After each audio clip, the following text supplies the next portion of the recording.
Wala guys, no? Magandang hapon guys, no? Mayroon na naman tayong panibagong ano guys, road test guys. Inuuba na naman to guys.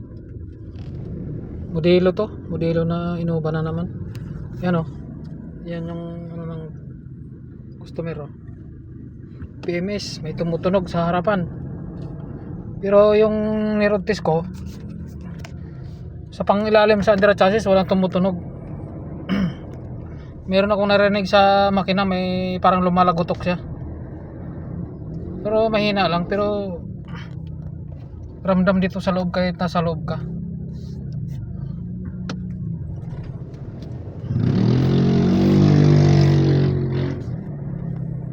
Ilog, oh, ilog ng ano. Tagos ng ilog Pasig to. Mandaluyong ako nag-road test. Inano ko ng medyo malayo-layo para makita natin kung may lumabas pang tunog. Kasi iniwan lang to, ang sinabi may tumutunog sa harapan.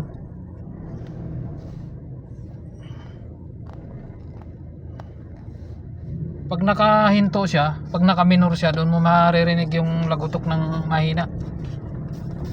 Parang kasi ito yung itong ganitong Innova modelo 1GD.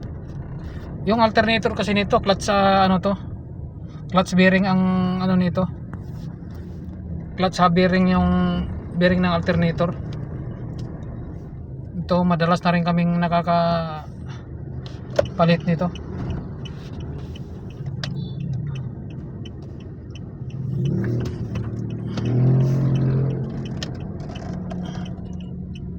Clutch hub.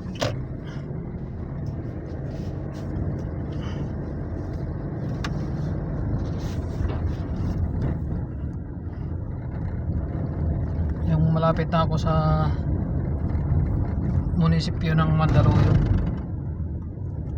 Dito maganda mag-road trip kasi medyo rough road yung ano rito. Hindi naman siya rough road, naka-espalto pero bukol-bukol siya. Kaya kung may mga kalampag lang, dito ako nagro-road test.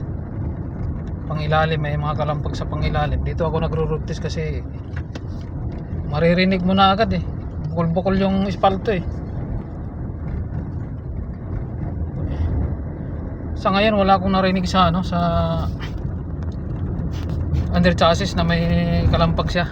Kahit sa hams na malalaking hams pagbagsak wala. So ito na yung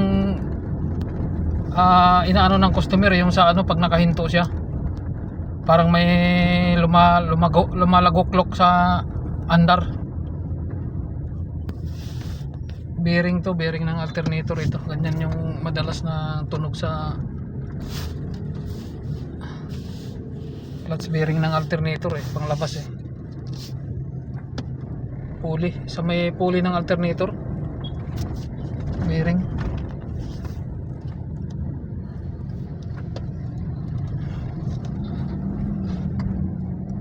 Yung ibang modelong yung lumang modelo na Innova, hindi ano yun.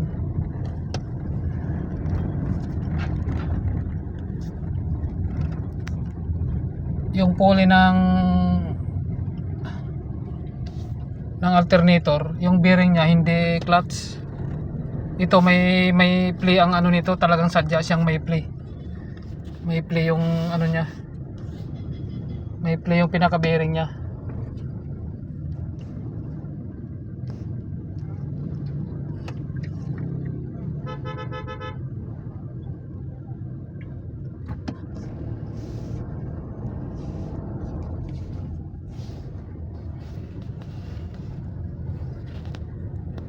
Natin ano yun na lang yun lang ang dahilan nito. Wala akong narinig na ano eh, ibang tunog sa ibang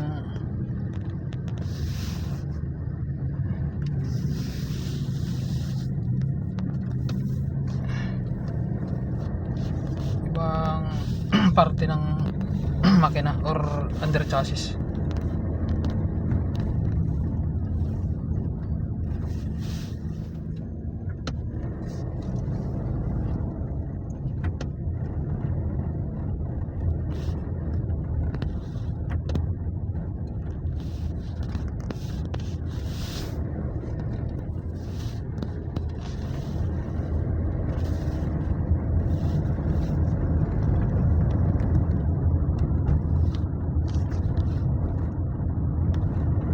okay naman yung takbo. Bearing, yung mga wheel bearing wala akong naramdaman, walang ugong. Kasi nung isang araw mayroon akong Innova na road test, modelo rin, kasi yung modelo nito 1JD din yung makina. Pag matulin ka, lakas ng ugong sa likod, yun na gawa na. Ito naman mayroon na namang pumasok na isa na modelo din. So yun nga yung concern niya, yung may tumutunog daw sa harapan. So hindi naman, kanina kasi umalis kasi ako, hindi ko naabutan yung driver nito. So iniwan lang niya sa kasama ko na babae dun sa opisina. Iniwan, nagsinulat lang na may tumutunog daw sa harapan. So yun na yun na yung nagiging problema niya sa alternator pulley, yung bearing niya. Okay guys, maraming salamat guys, no? Ingat tayo lahat guys sa mga panahong ito, kasi medyo guys iba yung panahon.